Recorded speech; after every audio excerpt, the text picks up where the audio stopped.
Hello there and welcome to the Bitcoin Takeover podcast. I'm here at Mallorca Blockchain Days with Christian Rootzoll. Hi there. Who is the creator and maintainer of RaspiBlitz, which is the full node that I use at home. It's an operating system for the Raspberry Pi, which keeps it simple. You have Bitcoin, you have Lightning, you have a few well-tested services. And I guess so far it has been like the more technical solution. You needed to use a little bit of command line at times. But now you finally have the graphic user interface that's going to make it friendly, and everyone is going to be able to use the RaspiBlitz regardless of their understanding of how Bitcoin works. Yeah, so the RaspiBlitz for your full node was a little bit the solution, coming more from the developer side, a little bit more for the technical geeky people. But a lot of people liked it because we have this open source approach, this community approach, and only beginners had a little bit a harder time to start with because you have to go open a terminal. Basically, the device it tells you what to do, so you can follow it very easily. But still, there's like opening the terminal is still not convenient for a lot of people. So a lot of people asked for the web UI and also other node projects providing a web UI so that you can manage your node kind of from your web browser. So like a home appliance system, like maybe like a smart TV or whatever like you have at your home. So and with 1.8, we now with RaspiBlitz, we now also have a web UI that you can use completely from the beginning to set up the node and then basically to manage the node in kind of very basic steps. And it's a little bit minimalistic at the moment, so it's kind of starting point. But we want to now then, together with the community, improve this step by step and make this kind of a good experience. Also, especially then for the beginners. I really like the RaspiBlitz because it doesn't feel bloated. You have Bitcoin, you have Lightning, and the other services are optional. Something like mempool, you can activate it by yourself. You can also activate an Electrum Rust server. Yep. You can also use Join Market, or what else do you have? BTC Pay Server. But all of these are optional. Yes. At core, you only have Bitcoin Core, and you get to choose between Lightning Labs LNZ or C Lightning from Blockstream. I think now it's called Lightning Core. Core Lightning, yeah. And basically we want to keep it minimal as possible. So Tor is by default kind of activated. You can deactivate it if you really want, but we normally have it as a default in there. So that's kind of the starting setup you have. And now, of course, for the web UI, we also needed to integrate a little bit more from the beginning. So there is now a backend API that is done by Fusion44. So he was kind of helping out creating that API. That is a Python fast API backend for the people that are interested and maybe interested in by helping out improving it. And this runs now in the background from the beginning. And of course, the web UI is served directly from the RaspiBlitz with an Nginx. Basic web server a lot of people use. It's good open source software. So it's a little bit more setup. And but we also have the option because normally you use the RaspiBlitz by downloading the SD card image and flashing it to the SD card and then starting it up. So it's a kind of pre-packaged SD card image. But you can also build the SD card image yourself from a base RaspiOS system. And there you have the option to still say, no, I don't want to have the web UI from the beginning. So you can really still start very, very minimalistic if you really want to. So for example, if you already kind of got more from beginner to pro level, for the next RaspiBlitz you set up, you can really say, I don't need a web UI. I still keep it the way with the SSH terminal in and have minimal dependencies in the beginning and just install what I need. So to keep the attack surface also minimal. Right, so let's take this a step back and talk about what RaspiBlitz is. I know that originally, I think the first OS for the Raspberry Pi was the RaspiBolt by Staticus 3000. Yeah, he doesn't call it an OS. Even the OS system is a little bit, it's a repackaging kind of stuff ready to install, right? And the RaspiBolt was more like really a tutorial, like go step by step through and set up. We put in every Linux command you put in by yourself, or you basically copy paste it from the tutorial into the terminal, depends on your taste. And then you really learn really step by step how you're changing the system and what you're installing. It's a very good learning experience, really have to say. And this is what we used in the beginning at the Hack Days. But we were seeing like some people want to have something more ready to go so that you can maybe more quickly try the apps out, develop your own app. So a package kind of version, that was the idea coming from the Raspberry Pi to the RaspiBlitz. Yes, today all you have to do is download the image, which contains the OS. You flash it on an SD card, and that's it. You're good to go. You insert it in the RaspiBlitz, and it boots up. I guess what you have to do next is probably to sync the blockchain. Yeah, that's, of course, you have a 1 terabyte SSD there that's normally just empty in the beginning. And to have to run a full node, the first thing you do, you need the blockchain. And so you really have to wait quite a time to let this little machine, the little Raspberry Pi, really crunch all those data through and download it. And it gets hot a bit, but it pushes through. The RaspiBlitz has 2 options. In the SSH terminal, you have also the option to copy the blockchain from an existing Raspberry Pi or, for example, from your laptop. So because your laptop is quite faster to download the blockchain and calculate it through to verify it. So if you really have to have the space on your laptop and you have don't want to wait in maybe 3-4 days to sync, you can sync it more quickly up on your laptop and then copy it over LAN network, like over the local network over. But that's a little bit more for the pro people. And even in the Fulmo shop, where we in Berlin, where we sell the kind of prepackaged RaspiBlitz for people, there is the option to get the prepackaged, also the already built together Raspberry Pi with a pre-synced blockchain. It's normally, I would not recommend this from security kind of perspective, but if you're really a beginner and you want to learn quickly, it's okay. Maybe at one point when you learned a lot and you want to really then set up your production kind of system, then maybe make it clean again and really start and then sync it to yourself at that point. So those are the kind of options to get it. Yes. Another question that I have for you concerns other implementations which maybe achieve the same purpose in different ways. You also have MyNode BTC, which I guess became open source last year or something. It used to have a different kind of license. And there's also Umbrel, which has a more commercial license. There's also Run Citadel, which is trying to be like Umbrel, but with an open source license. And then there's RaspiBlitz, which until now was kind of perceived as the developer's choice.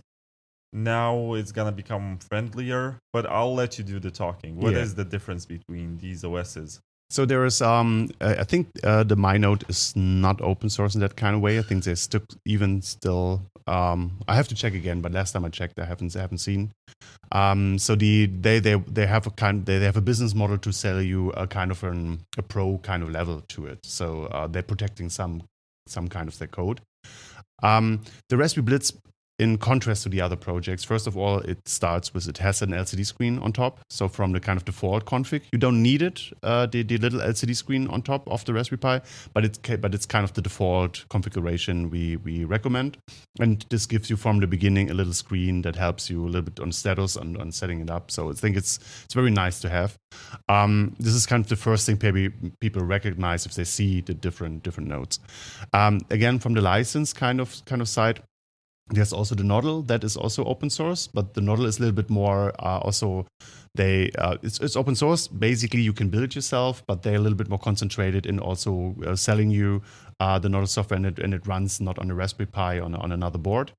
And then the Umbrel is going a little bit the other way. They are more a startup kind of company. They just raised $3 million kind of venture capital, and they're coming very much from they're very marketing driven. You can see they have a strong brand. Really have to say they have good marketing, and they from the beginning they were very good with UX. They had a web UI from the beginning, really looking nice. So as you can see, they're coming a little bit like from the Apple kind of idea, like giving you this great shiny UX and a good feel, but in the end they're a company. They're not completely open source. They changed to a better license as before that gives you a lot of freedoms, but basically you don't own the product. So they still basically keep a small finger on the code. They allow you a lot of stuff, but basically it's theirs. And this is the one developer there that helped out in the beginning from Umbrel. He parted with Umbrel and he started the Citadel project. And this has the idea to open source basically the Umbrel kind of client, because you could take some parts that are some subparts from Umbrel that were open source, and then try to kind of build the other kind of parts, replace them to make it a real open source system.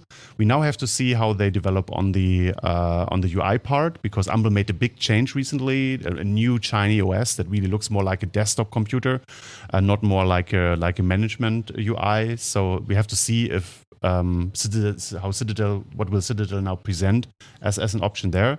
But I have to say, if you're really a starter, an absolute beginner, it's okay to start also with something like Umbrel. I would recommend Citadel, but start with a node from the beginning is always my things start.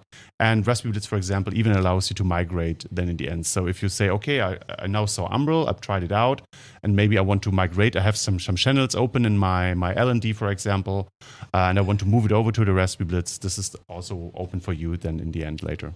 So you can make this transition without closing the channels that you already opened with Umbrel. Yes. Yeah, basically, Umbrel also now has Core Lightning support. So they also offer now both kind of options. So you can try it out, open channels, have running Lightning channels. So it's two things you want to avoid when you migrate. You don't want to download and verify the blockchain again, and you want to move your channels over or take your channels with you, basically, so to say. So those two things is happening on the migration path.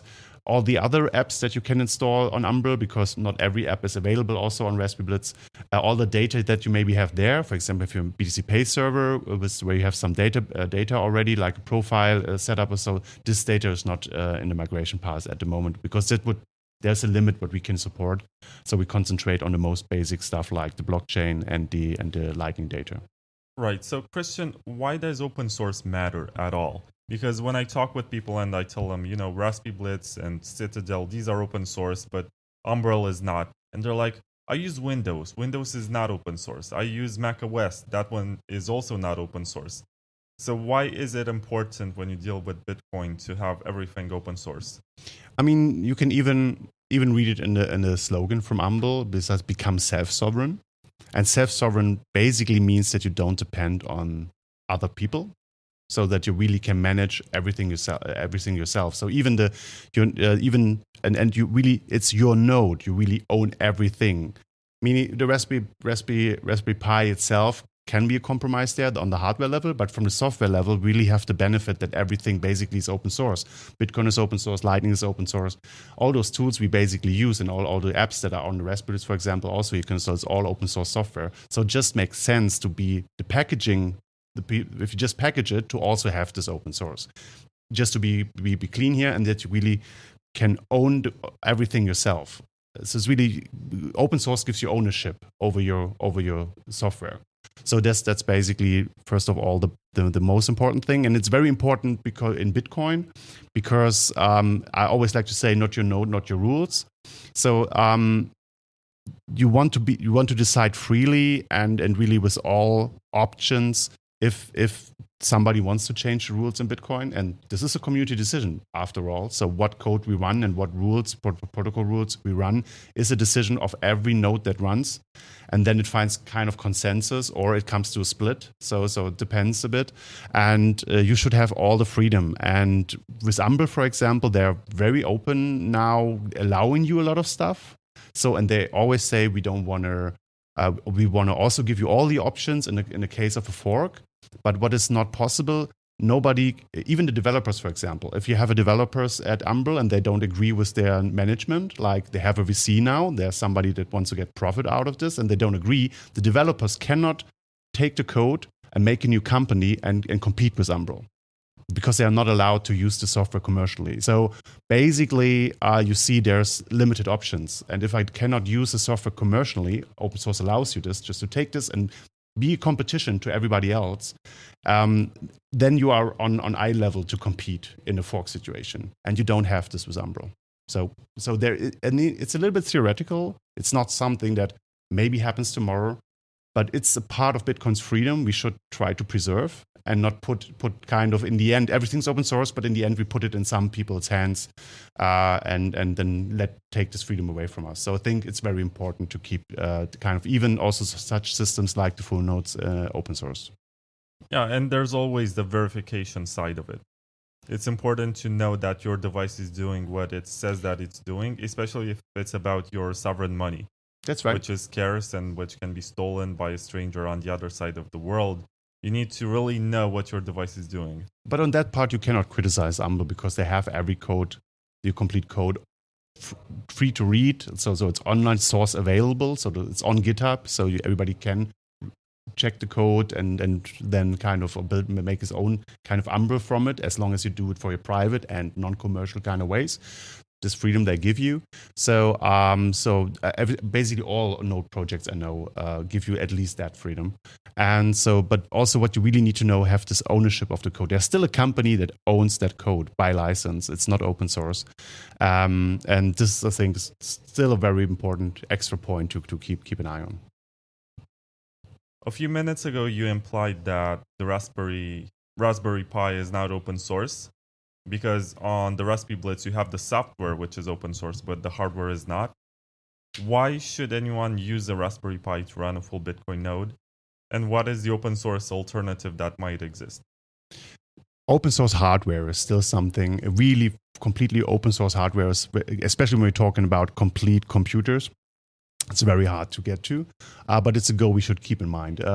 So the smaller devices, we already see this, like the Trezor I just heard today here at the conference. This is even open hardware on that kind of level. With the laptops, if you really need, but that's a microcontroller system. That's very reduced, small system. If you really need for running like something like Bitcoin and Lightning, you really need a small computer, even a small kind of server, because you want to keep it on all the time.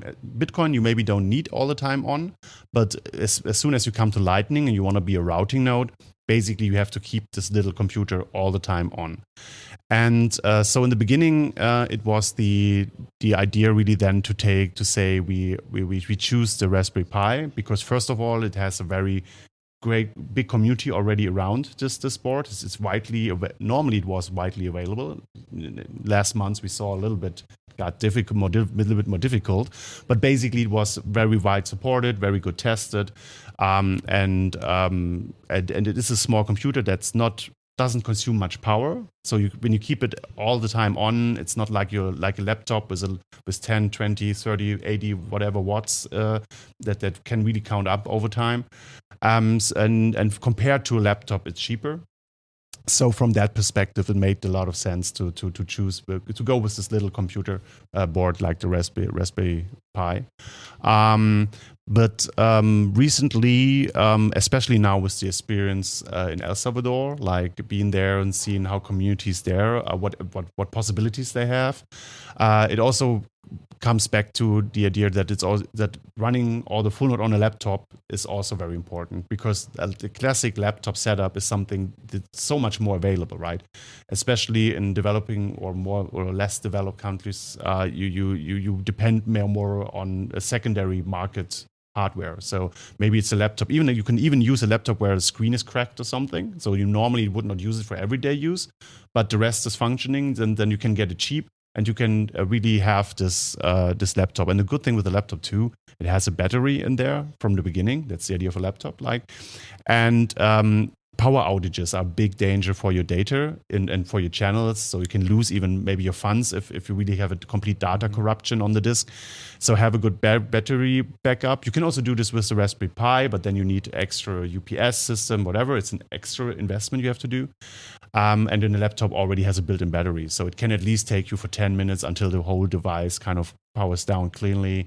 So in a situation where you might have power outages, even a laptop is also a good choice.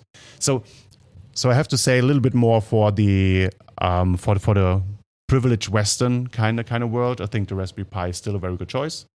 If you look more in a brighter global kind of perspective, I think having it on a laptop is also very important. And this is why OpenOMS, for example, now in the RaspiBlitz team is putting more and more time into optimizing also the RaspiBlitz kind of for running it on laptops. So a lot of Umbrella can also run on a laptop basically, but the RaspiBlitz also is now you can run it on a clean Debian kind of setup, and then also have it kind of for those kind of scenarios. So you just told me that you can get some server hardware like an Intel Xeon or whatever. And Doesn't you can run Linux on that, like Debian Linux, and you can run on top of it RaspiBlitz. I haven't checked with the Xeon. I have to check what especially if there's something special about the processor. I haven't played much with, but basically a classic x80, 86 Intel kind of or AMD kind of chipset. Yes, like what you normally have in laptops. Most people. I mean, we now also see ARM getting into laptop area, but it's a very different topic. But the classic laptops you see around, like that are maybe 5 years old, and you can get cheap in the secondary markets. That's interesting. But right now, RaspiBlitz has lots of services. And I want to ask you, is there anything that you also want to add as an option to download? You even added the Bitcoin white paper. Yeah, somebody contributed that, so that's available. So our rule set is a little bit like, first of all, we don't do everything ourselves. We a lot of apps you can install on a RaspiBlitz are contributed from either even the projects themselves or somebody that likes the project very much and says, I want to have it available on my RaspiBlitz. It's open source. I did it for myself, so now I shared with the community. And now it's available. We're a little bit, we're very welcoming to people adding also their own scripts, their own what they develop. It should be a platform to develop new kind of stuff and get and have it at a platform for people to try it out, to get feedback and to improve. That's kind of the basic idea of the Hack Days, so that you have a project, you show it to people, you let people use it, and then you improve it. This is how we grow. But it should be about Bitcoin or Lightning or about like managing your node system in a comfortable kind of way. So all those apps that are in that area are very much welcome, but we want to not put other stuff on there, like this should not become your personal server. This is a little bit more the direction you see with the Start9 Embassy or with the Umbrel. They seem to now concentrate to become more personal server on a kind of Raspberry Pi or single board computer kind of setup. That's cool. It's fair. It's a way to go.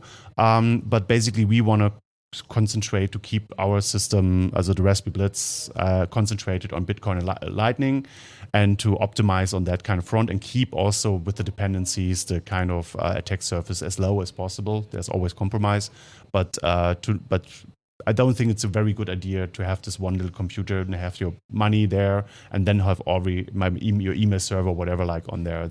You don't want to mix this up too much. So. To everyone watching, how can they get access? How can they download the RaspiBlitz and install it on their computers? Yeah, you can simply go to the GitHub. There's a short link, raspiblitz.org. You find a not very stylish page, but it very quickly gives you a link to the GitHub page. On the GitHub, there's kind of good explanation in the README, step by step what to do. So it even then tells you what exactly you can buy, the single parts from Amazon, for example. There are links there, so it describes what hardware you need. It's not much, but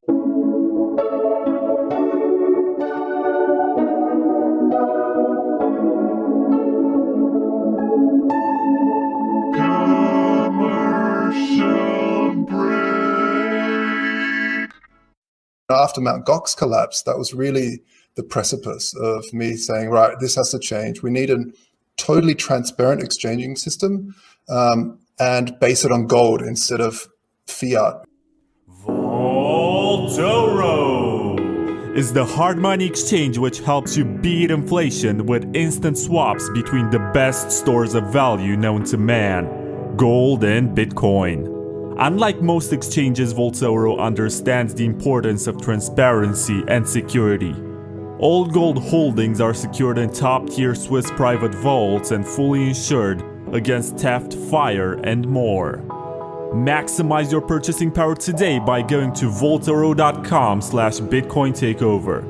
This is not financial advice, but gold has been humankind's most reliable store of value in the last 6,000 years. Do your own research. Use promotion code TAKEOVER for a one-time bonus of 1 gram of gold for the first 50 new customers buying gold with Bitcoin.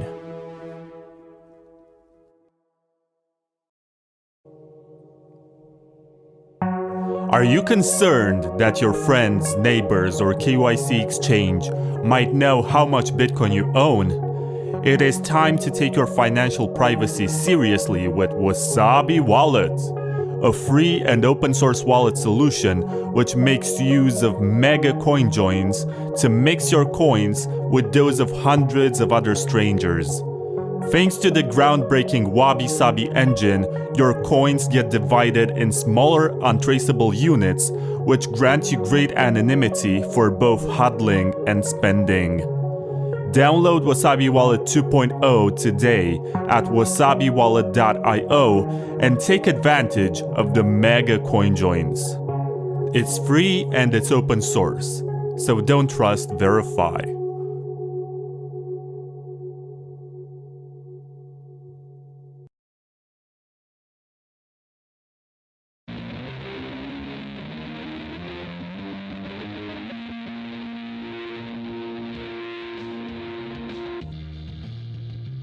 What are you going to wear when Bitcoin hits $1 million? The same old $20 t-shirt? Try Maison Machi, the designer clothes made in Paris by Bitcoiners for Bitcoiners. They're not your average mass-produced sweatshop clothes. Machi will ask for your measurements and tailor every piece of clothing according to the shape of your body, so you always look and feel great in your t-shirt, hoodie, or dress. It's all made in France by real artisans who also happen to be Bitcoiners, which is why Maison Machi only accepts Bitcoin as payment for their clothes. Get a Maison Machi t-shirt or hoodie today. It might even help you find a girlfriend. And once you do get a girlfriend, you can also buy her a Maison Machi dress. Stop having fun looking poor and check out maisonmachi.com. That's MaisonMaachi.com.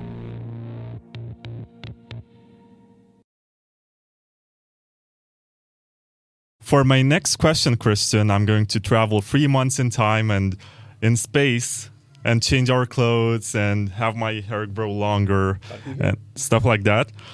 We are at Paralelni Polis in Czech Republic and its capital in Prague. And we are continuing the interview from where we left off. And I was about to ask you about integrations. And we were in Mallorca and I was going to ask you about integrations.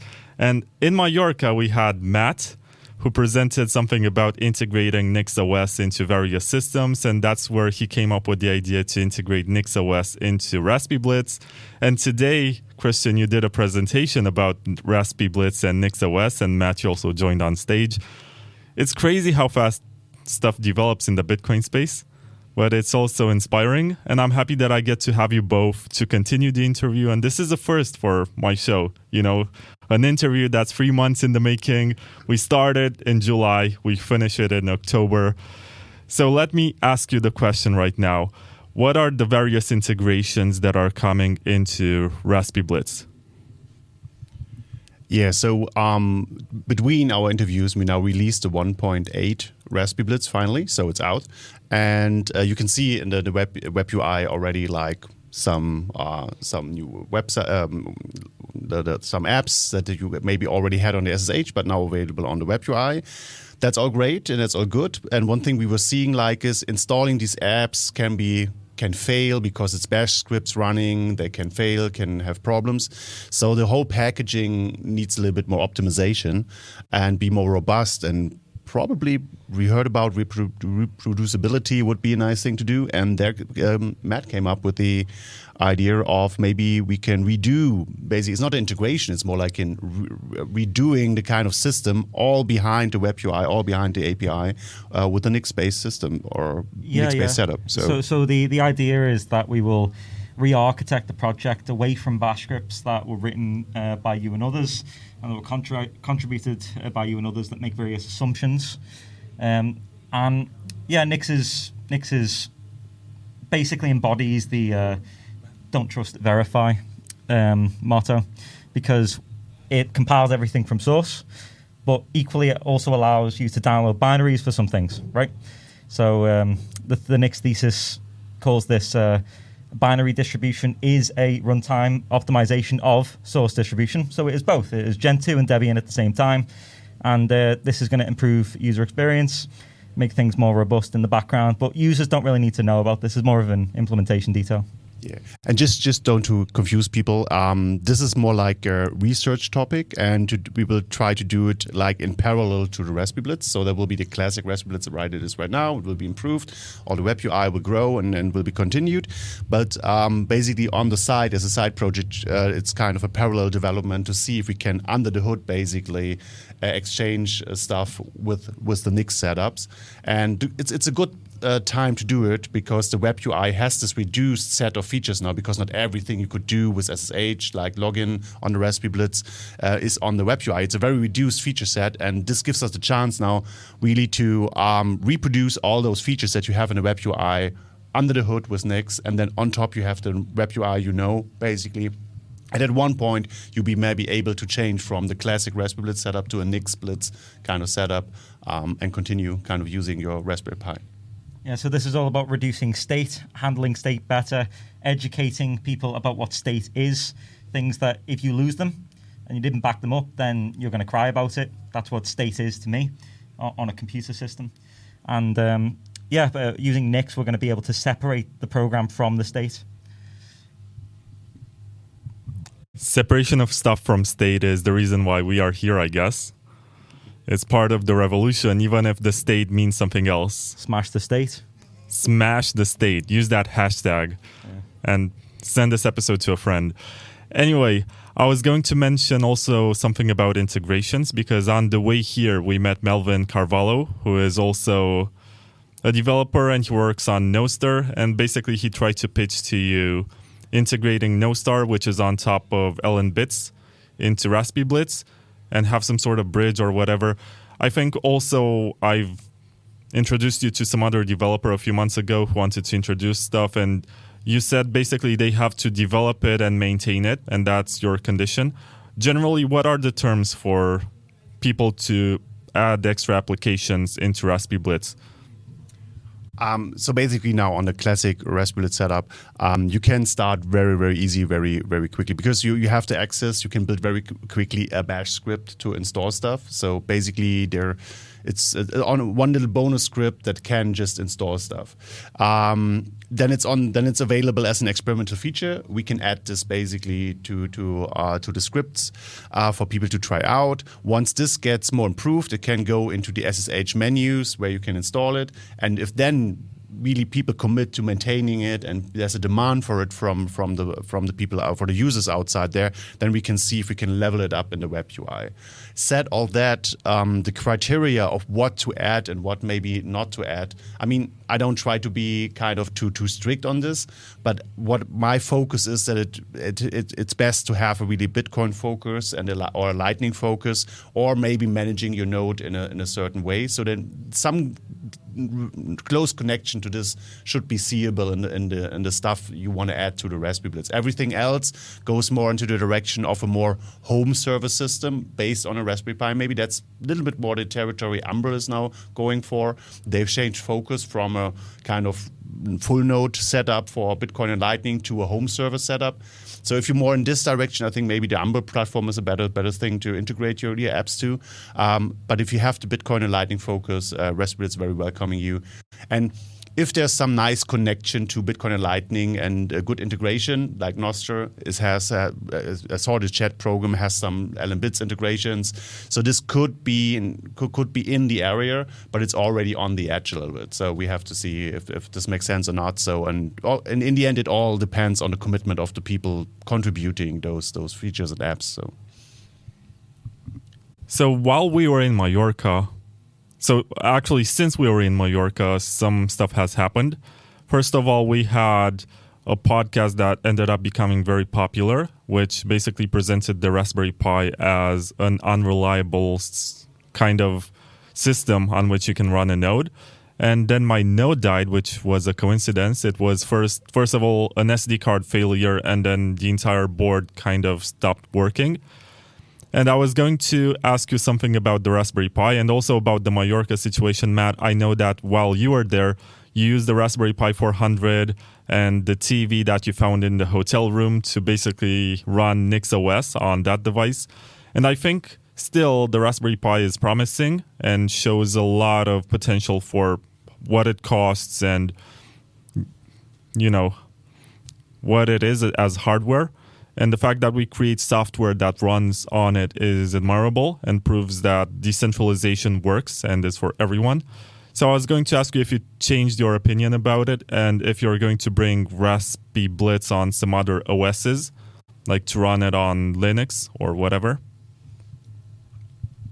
I mean, the first, as I remember, the big criticism started with Warren Tagami, presenting in Riga, and he had to talk about the ideas that we need to basically improve how we run nodes and make it more reliable, and that the Raspberry Pi is maybe not the best kind of platform if you really want to get serious in running a node with a lot of volume and stuff on it.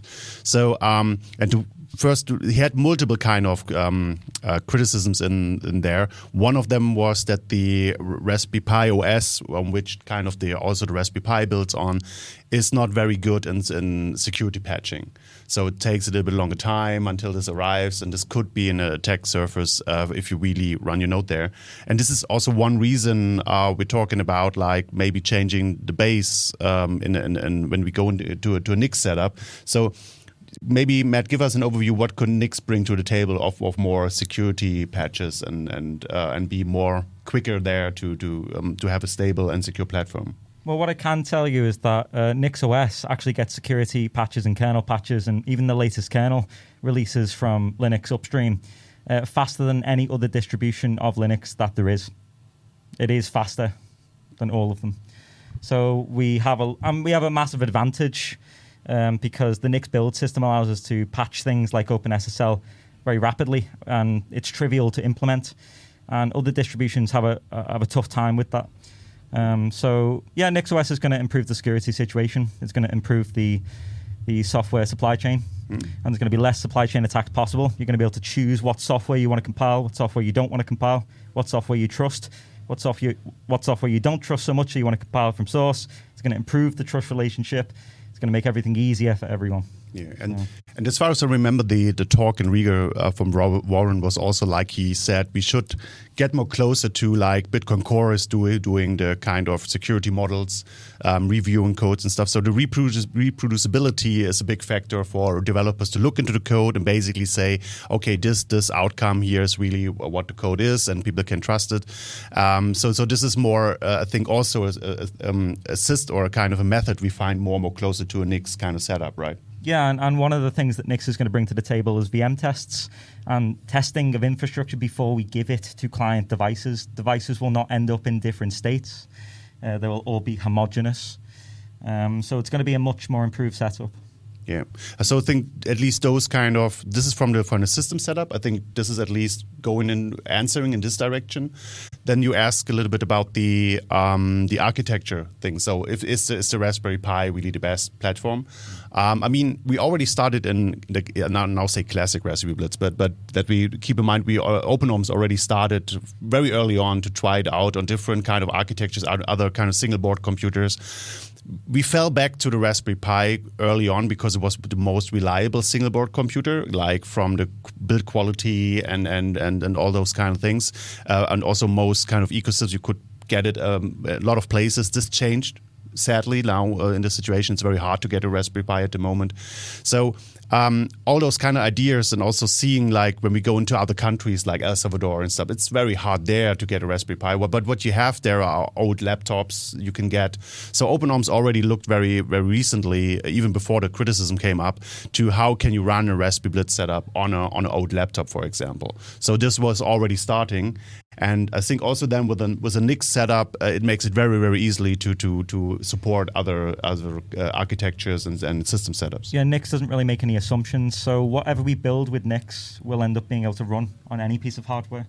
Whereas right now, RaspiBlitz, it's even in the name, right? But it will end up being completely agnostic to the hardware it's running on, or even the architecture it's running on. And that's, again, made trivial by Nix in a way that it's not really possible with other build systems. So it's a great improvement. Yeah. So basically, you will be run this. You can run this on your setup you have right now. So that's great. But also, if you choose maybe because you see you really want to level up in your node game, and you see I have a lot of channels up there, I really want to be a bigger part of the network, then you can maybe just take it and run it on another more potent hardware like a Node laptop or whatever we find the most fitting there. So I think this also goes already in this direction. I just think that the Raspberry Pi is still a good compromise for if you want to start it, and then because it's the hardware is very the same. If you start with laptops, there will be everything a little bit like different. Sometimes, even if it's a used laptop, there may be, I don't know, some problems with the hardware, and you have to check the whole system. So there's another stuff connected to this. I think for a starting point, the Raspberry Pi is still a good platform. But sure, if you really want to level up the game, at one point this hardware reaches its limits. I just want to add to that I think another really important direction that the Bitcoin community needs to go in is into open hardware. Not only should we be running open software, but we should also be running the open software on open hardware. And I don't really see anyone else doing that or even attempting it, but Nix will allow us to attempt that, and it will allow us to do it in a big way. Anything we forgot on your? Yes, so first of all, I want to mention about open hardware that we have the RISC V infrastructure as far as I know, and that's the most popular, but it's prohibitively expensive. The last time I checked, it was about $5,000 to buy a computer, and it was not even like some sort of high-end spec computer. It was just some average RISC V, whose advantage is that you can verify that it's open source, That's the whole point about it. And I was also going to ask you, Christian, so I'm starting from this information that I have about Start9 Labs, which is running this business with which they're selling very expensive computers to run servers on. And I know that the RaspiBlitz project has been about affordability, but do you see yourselves going into that direction where you sell machines which have i9 processors and high-end motherboards and stuff that's meant to last, and sell it to high-end customers who want to get that kind of hardware experience? Or do you just tell people if they want to build that, they should just buy the parts and put it together? I mean, I think you're referencing a little bit to what we do with Fulmo, like where we kind of sell the nodes, like kind of build together and have some. I don't know what the plan is there. We don't have a plan there. If there's something nice package comes up, I mean, could be interesting to also offer alternatives there. But one thing we need to understand is with RaspiBlitz, because it's MIT licensed, it's completely open source, everybody's free to even build a business on it and compete with Fulmo on selling these. There's no licensing involved on that kind of side. So if there's anybody out there that wants to specialize to offer the RaspiBlitz platform on another hardware setup, and really specialize, make good boxes about it and sells them, absolutely free to do so. The only thing is even the name is not trademarked, so they can advertise with RaspiBlitz basically, and we cannot say anything at the moment against it. Maybe, I don't know, trademarking a name could be at one point interesting, and would not rule this out, but at the moment it's even that is not there. So there's absolutely freedom for everybody to build other systems and put them on the market. At Fulmo now, at the moment there's not a plan, but if something nice shows up, we maybe also do it. So I cannot rule this out. We have to see what comes up. I just add, RISC V machines are getting cheaper, and I'm aware of RISC V machines that you can get for like £40 or less. And they all have high-speed interfaces, and you can put NVMe SSDs in them or M.2 SSDs, and, anything's possible. So I don't really see a requirement for any of that stuff. They got like a gig of RAM. You can just write to swap on the M.2 SSD, and, that's as good as RAM for me. So I don't really, I mean, it doesn't take that much to run Bitcoin. So, and that's part of the, the block scaling debate is like keep it at 4 meg so that we can handle pies and things like this. So it's really important to keep it low requirements. Yeah, so just for the record, I'm going to give another try to the RaspiBlitz format and system. I'm going to buy another Raspberry Pi. And one of the recommendations that I got from OpenNoms, who is a developer and I think also maintainer of the project, is to get one of these Pro industrial grade SD card. I'm not sure if it's going to show on the camera. It's very tiny. It costs about $15. It has 64 gigabytes, which is more than enough to store the OS and information about what it's doing. I think the old one got overloaded at one point, and after the SD card failed also, the board ended up getting fried. That's also an interesting That's also an interesting part we just discussed here in Prague. Is first of all, those SD cards are normally a very bad medium to run your system on, because every write on those SD cards kind of wears them out. In the packages we sell at Fulmo, we have already those endurance cards, which are already one level better. But still, you can even up the game a little bit more. And when you really look for industrial grade SD cards, they at least give you more one way there. But still, as the RaspiBlitz system is right now, there's something happening on the SD card, and it can put load on them, and so they're a weak point there. Also interesting, we talked about this, how will this look with Nix, because there was always the idea, can we run the OS from the SSD basically? This is what other node distributions kind of go into. But Matt, you said that might be not needed because Nix would not kind of put heavy load on the SD card. Is that correct? Yeah, so Nix will be the only process on the system that is capable of writing to the SD card, and all of the state generated by the programs will go on the SSD. So the write-heavy operations will occur off of the SD card. Well, we're only talking about like 4 gigabytes maybe for what's called a system closure. The full system, if you were to tar it up and put it into a tarball and give it to someone, then the whole system might only be like 4 gigabytes. And you don't have to write that 4 gigabytes every time. You only have to pull roughly the difference, whatever has updated, and that might be like maybe 100 megabytes when we release an update. So I don't see that wearing the SD card out too much. So yeah, I think there's a lot of interesting deployment models that are opened up by Nix and NixOS that you don't really get with any other system, and that includes reducing the write operations on an SD card. Yeah, I can understand that it's super convenient to put the OS on the SSD, which also stores Bitcoin information, but there's a trade-off there for security and for having a backup. In my case, I still have the SSD, which is perfectly functional, and I put another SD card and the board on top of that, and I can just resume my node from where it left off. But if, for example, I had the SSD card failing, it would have been worse because I would have lost all the blockchain chain data and all the information about my channels, which was not stored on the SD. It was stored on the storage device. So maybe that it's better to have this dual storage device setup, or what do you think about this approach? I'll just comment on that. That's what I mean by the separation of program and state. That's what you just said, is that the important information that you care about losing is on the SSD. So that's all backed up, whereas the programs, you can get them again because it's all reproducible, right? But the data that you've stored on the SSD is unique and not reproducible, except for the blockchain, of course. But it's not nice to lose that much data because you have to resync it and stuff.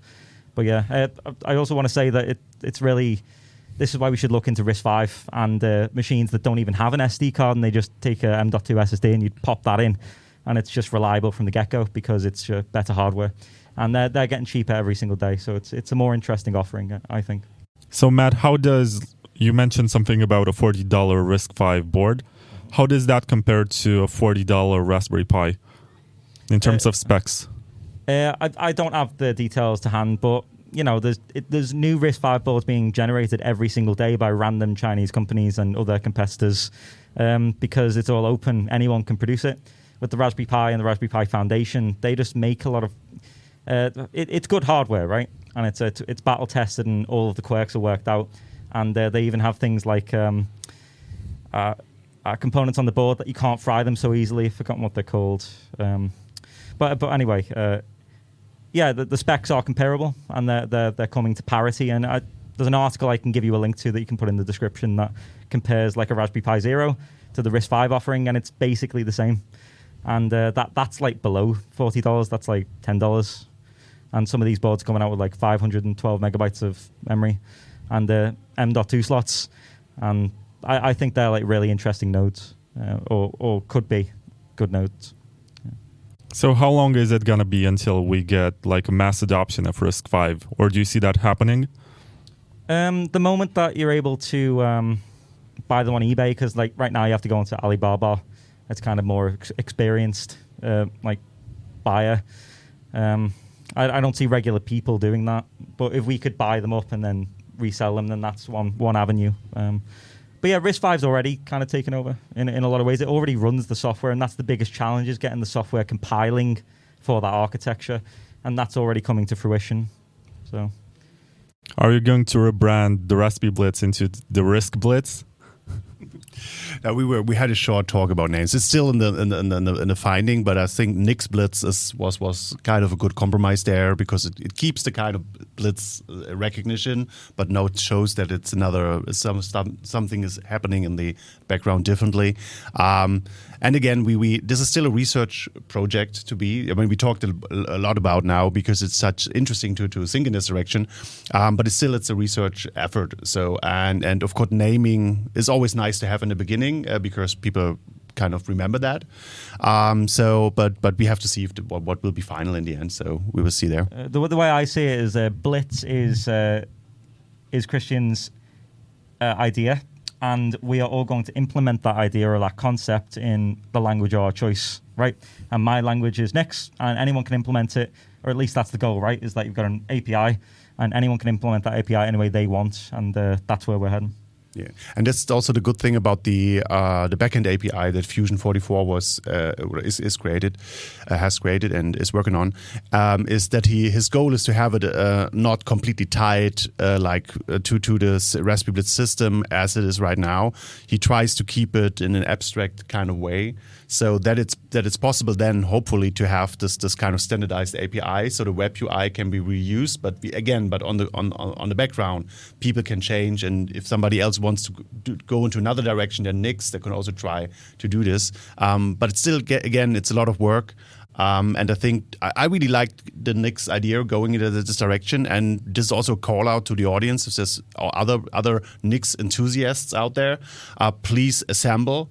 And help out here. I think because it's a community effort to see how far we can push the idea, and also maybe find the limitations, so to see where's a compromise and where we maybe find a better solution or something. So this is a research thing, and it's also to the community. I think it seems to be driven very heavily here from Matt, because I can see really all the energy he puts in here. So, but again, it's one person alone is always for an open source project.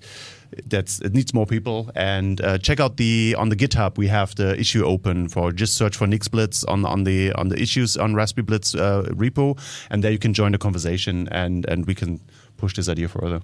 That's that maintenance reproducibility is always a maintenance burden, because you never, you may say add an application to RaspiBlitz, but it's like the application is not reproducible. So it puts a hard stop in what you can implement because of the upstream component. Like, for example, let's say we want to run a blockchain explorer, but that blockchain explorer is not reproducible, or like mempool or something. Well, we're going to find out it's not reproducible, and then we're going to hit a hard block unless we change mempool to be reproducible. So we have to contribute upstream and fix issues upstream before we can implement it. We can't work around them. We simply have to fix the software. And that's always going to be a big maintenance burden. I can't do that alone. I have a very spontaneous question, which is unrelated to the topic. What is so special about Europe, especially Central Europe and Club Mate and developers? I went to the Trezor offices about 3 months ago, and everyone was drinking Club Mate. I came here at Paralelni Polis and I noticed that everyone is buying Club Mate. And it seems like these people who are buying it are developers. It's almost as if, so there's this conspiracy about Bitcoiners being meat eaters, right? But in reality, the developers are drinkers of Club Mate. It seems like Bitcoin is running on Club Mate. So if anyone shuts down Club Mate, we might have a very disastrous situation. We've also got the Bitcoin beer tap upstairs, which is a form of attack on Bitcoin. It is an attack on Bitcoin. Like, think about the risks, right?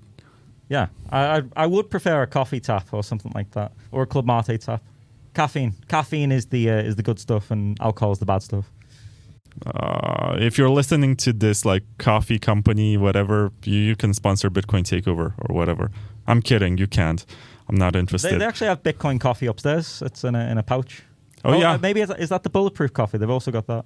That's a brand by Paralelni Polis. They said they have the Bitcoin coffee, which tastes better because you buy it with Bitcoin. That's the power of your will. You're going to convince yourself into thinking that it's tastier because you paid the harder money for it. It's really difficult, this. I don't think any company can sponsor us but they've got bulletproof coffee upstairs, which could sponsor Monero, I suppose. Right? bulletproofs, Monero? Yeah. Well, we haven't got any colliding names here. They can sponsor Kevin Pham. I'm not sure if you get that reference. Lost on me.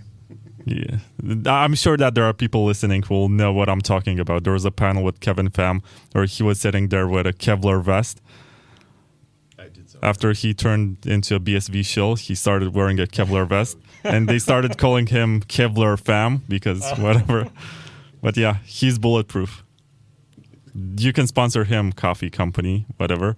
Anyway, what's next for your project in the next 6 to 12 months? And I did see that you presented the web interface today, and it was pretty cool.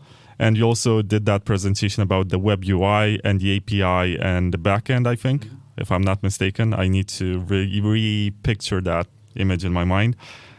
But what is next? Because it seems like you hit this milestone of making it accessible for users. You no longer need to use that command line stuff and that menu which looks like Norton Commander. You know Norton Commander. Yeah. You know Norton Commander. You're old enough to know it. I've used it too. But now it looks a lot more friendly and it looks like a very nice interface actually. So what is next in the upcoming months?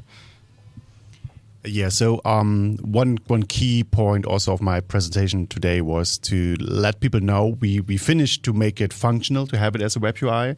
So the next steps, I think, for the next kind of versions coming out, and this will be kind of a topic, I think, for the next months to come, is to make it more educational, like and self-explanatory, so that it really, so when somebody new really sets up the node, that it takes you through the steps and explains you why should I choose LND or Core Lightning, why when I give it a name, what does it mean? Give it a name. Should I put my last name in there? So give it a little bit more background on what you're doing, educating you on the journey, and so make it easier, not just easy, but also really kind of educational for people. And this is really a mission that we can also as programmers can do alone. This is where a lot of people come in that come maybe from the content creating side. I mean, looking at you, Vlad, also. I will actually build my node on video. Okay, good. And also like may make videos like explaining things. So that's really the good thing that we can do, like enrich the web UI and more and more. Also add a lot of features I'm missing, I think, still that people want to see, because for the beginning it was very reduced. Now we need to see what's missing there, because not everything that's on the SSH level is available in the web UI. It's very reduced there, and we want to see what's needed. Put more apps, some more apps there, and to install. So those, and also squashed some bugs. Of course, there's some we already saw, like an after release here and there, some things need to be fixed. So this is kind of up for the next kind of time. The good thing is, with all the work on the web UI, all this journey will be can then really be reused in a kind of Nix setup, because the education will stay the same. We just kind of then under the hood kind of have an alternative kind of parallel system. So I think even if it just makes sense to have a specialized system on this, especially now if you look at for example at Umbrel. When I tested the new version, it doesn't explain anything. Like, it's just kind of setting it up, and then you have the screen there. It doesn't point you to Bitcoin, or it's there. You can install it, but then it's there. I think what they did very good in the beginning, like putting everything together and giving people a journey. I think they lost that focus, and I think we can really with the power of the community, and again with all translations you can do in different languages, we can we can really recreate a little bit this or make this even better from a community effort. Yeah, so I thought I was done with this, but actually you have this interface that you can use to submit your own translation. You don't need to learn how to code or whatever. I'm going to take a shot at it to try to translate to Romanian. Do you have any kind of bounties for this, or is it entirely voluntary? Entirely voluntary at the moment, so yeah. Nevertheless, I'm going to try to do it. I'm not going to make a promise as to when, but I really want to make this happen. I think it's a project that deserves it. I've done it for Blockstream, and all I got was like a mug and a t-shirt from them. I translated Blockstream green for them. So yeah, I should do it for RaspiBlitz because it's something that I use and I have been using until it died, but now I have to get new hardware. And when I do get new hardware, I'm going to try to do it on camera to show people how to put it together. I have two cases actually, one that's black and one that's red. I'm missing the white one, I think. I'm going to ask someone who's selling them to give me one just for fashion purposes. And what else is there to add? Matt, I don't think you had the opportunity to get a proper introduction. You just popped in the middle of the interview. I'm the Nixie man. I make your software reproducible.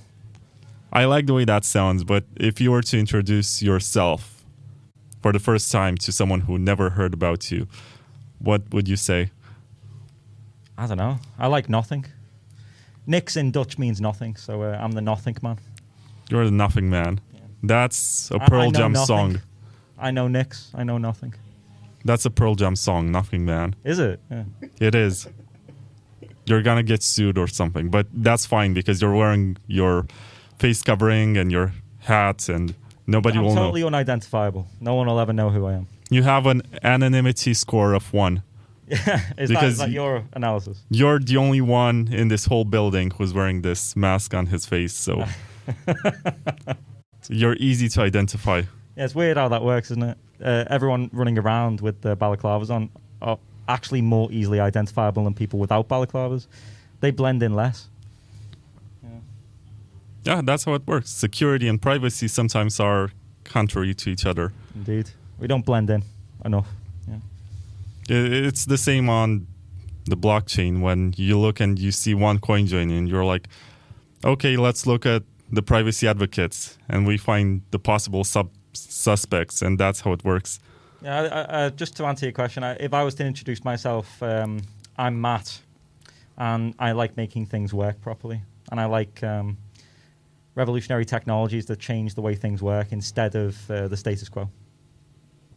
I like the way that you use the word state. Status quo, use state in technical terms. Yeah, but smash the state, get rid of the state. Nix and Bitcoin have a lot in common. They both want to be reproducible. Bitcoin wants a reproducible ledger. Nix wants a reproducible software ecosystem where the compiler, everything in the input to the program is always guaranteed to be the same every time. Yeah. I've had 2 NixOS people on the show before. I've had Pavel Rusnak, and I've also had Nikler. And both of them, you know, Pavel Rusnak spoke about the Trezor. Nikler spoke about Taproot. They didn't get too much into Nix. So if you were to describe what it is in 30 seconds, like an elevator pitch, what would you say about Nix? Nix is a domain-specific language for defining reproducible builds so that software can be more reliable and robust in the long term. It was created in 2003, which is older than Bitcoin. And the software that was written in 2003 can still be reproduced to this day. It's like an archive. Anything that you do in Nix can be reproduced in the long term, and that's really what it's about, is long-term archival and reproducibility of software. I like that. And why does reproducibility matter? Because if you want a robust software ecosystem, it ought to be reproducible, because if I can't give you source code and you can't compile it and get the same result, well, what does that say about the trust properties of everything in the software supply chain? Ken Thompson, one of the people who made Unix, wrote a paper called Reflections on Trusting Trust, where he explained that you can hide a bug in the compiler, right? So you got to trust something. So that's still a problem. Nix doesn't fix that problem. But what it does fix is the fact that today we've got so many dependencies, right? That if I give you the source code and there's one slight difference in your system to my system, we will get different results. And Nix fixes that problem. And that's a big software supply chain fix, right? So same inputs, same outputs, not the same inputs. You don't get the same outputs. We guarantee the same inputs with Nix, and that is why it's really important for security and transparency. I mean, I can put the RaspiBlitz configuration on GitHub, and I can inspect it without actually needing a real Raspberry Pi. I know what it's going to be before it even hits the Pi. I can evaluate it using a programming language called Nix, and I know what the outputs are going to be ahead of time. And I feel like the advantage of that is obvious.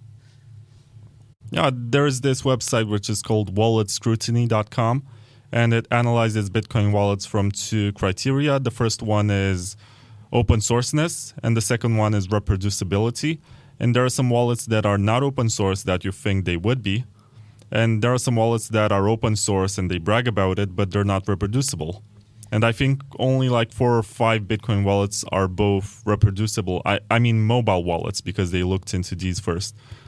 Only 4 or 5 are reproducible and open source. Yeah, it's always a challenge to keep things reproducible as well. Like, if you add a single dependency to your piece of software, that could make it not reproducible, because that dependency that, you know, some kid in Israel wrote, that's not reproducible because you're using an open source ecosystem. You have to be really picky about the libraries that you use, otherwise you'll end up unreproducible. And Nix Nix is the ultimate scrutiny, because if you try to build it in Nix and it doesn't work, usually the reason is because it's not reproducible, and you can find out the reasons why things are so broken in the software ecosystem today. Just by using it, it reveals a lot to you. So it's kind of like Bitcoin, kind of reveals how screwed the world is. I guess. So my last question for you, for both of you, is where can people find you, follow you, support your work, whatever?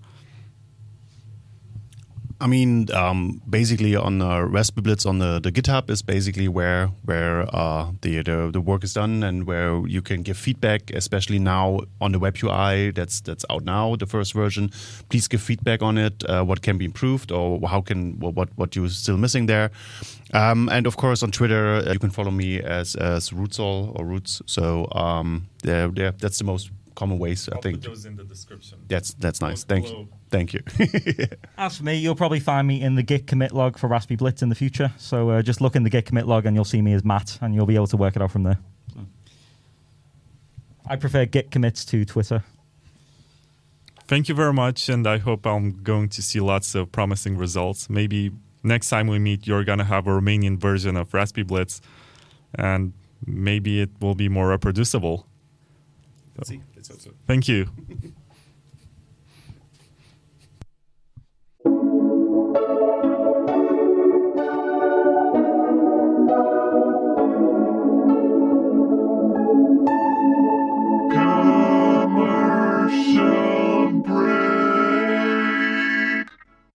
After Mt. Gox collapsed, that was really the precipice of me saying, right, this has to change. We need a totally transparent exchanging system, and base it on gold instead of fiat.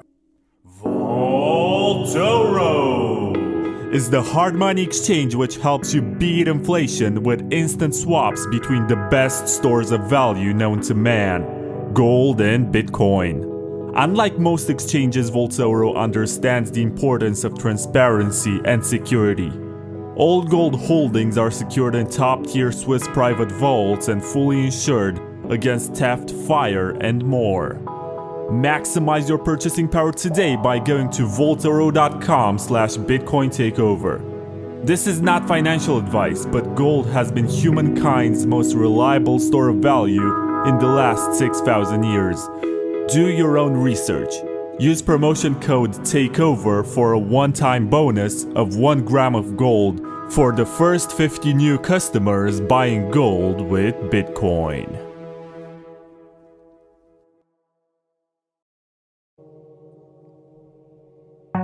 Are you concerned that your friends, neighbors, or KYC exchange might know how much Bitcoin you own? It is time to take your financial privacy seriously with Wasabi Wallet, a free and open source wallet solution which makes use of mega coin joins to mix your coins with those of hundreds of other strangers. Thanks to the groundbreaking Wabi-Sabi engine, your coins get divided in smaller, untraceable units, which grant you great anonymity for both hodling and spending. Download Wasabi Wallet 2.0 today at wasabiwallet.io and take advantage of the mega coin joins. It's free and it's open source, so don't trust, verify.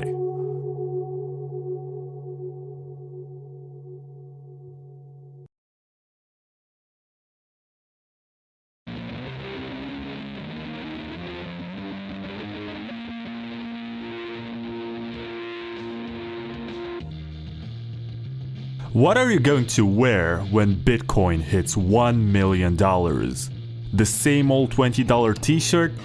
Try Maison Machi, the designer clothes made in Paris by Bitcoiners for Bitcoiners. They're not your average mass-produced sweatshop clothes. Machi will ask for your measurements and tailor every piece of clothing according to the shape of your body, so you always look and feel great in your t-shirt, hoodie, or dress. It's all made in France by real artisans who also happen to be Bitcoiners, which is why Maison Machi only accepts Bitcoin as payment for their clothes. Get a Maison Machi t-shirt or hoodie today. It might even help you find a girlfriend. And once you do get a girlfriend, you can also buy her a Maison Machi dress. Stop having fun looking poor and check out maisonmachi.com. That's MAISON MAACHI.com.